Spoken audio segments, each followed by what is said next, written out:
মালদহের গাজলের সৈয়দপুরে ঘন ঘন বিদ্যুৎ না থাকায় স্থানীয় বাসিন্দারা পথ অবরোধ করে। 512 নম্বর জাতীয় সড়ক অবরোধ করে বিক্ষোভ দেখাতে থাকে তারা।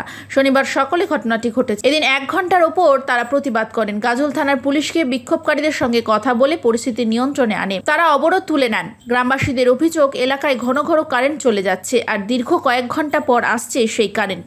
কেউ ঠিকমতো ঘুমোতে পারছে না। শিশুদের অবস্থা শোচনীয় এই গরমে। সাবমার্সিবল থেকে জল পাওয়া যাচ্ছে না, রান্নায় অসুবিধে হচ্ছে। সেই জন্যই তাদের এই পথ অবরোধ। গ্রামবাসীরা বলেন, আমাদের কথা কেউ শোনে না। দীর্ঘদিন ধরে এমনভাবেই ভুক্তভোগী আমরা সঠিক পরিষেবা চাই, না হলে আগামী দিনে অনেক বড় আন্দোলন করতে বাধ্য হব। মাঝে মধ্যে একটু মেঘ দেখা গেলেই, যে কোনো কিছু হলেই একটু বাতাস দিলেই কারেন্ট অফ। 3 ঘন্টা 4 ঘন্টা 5 ঘন্টা ইলেকট্রিক অফিসে ফোন করলে ফোন হয় না, ফোন উঠিয়ে রেখে দিচ্ছে, কোনো কথাই মানে কর্ণপাতই করছে না। এটা আপনাদের কোন ফিডার? এটা আমাদের বর্তমানে দেওতলা ফিডার করছে। আগে কোথায় ছিল? আগে গাজল ফিডার ছিলাম। তখন ঠিক ছিল, আমার ভালো ছিল। দেওতলা হয়ে যা সমস্যা দেখা দিচ্ছি আমি। এই জন্য কী করেছে? এই জন্য আমরা বর্তমানে পথ অবরোধ করেছি। গ্রামবাসী মিলে আমাদের ছাত্রছাত্রীগুলা বর্তমানে 2 দিন ধরে ভাত রান্না হয়নি, খেতে পাইনি, জল নাই।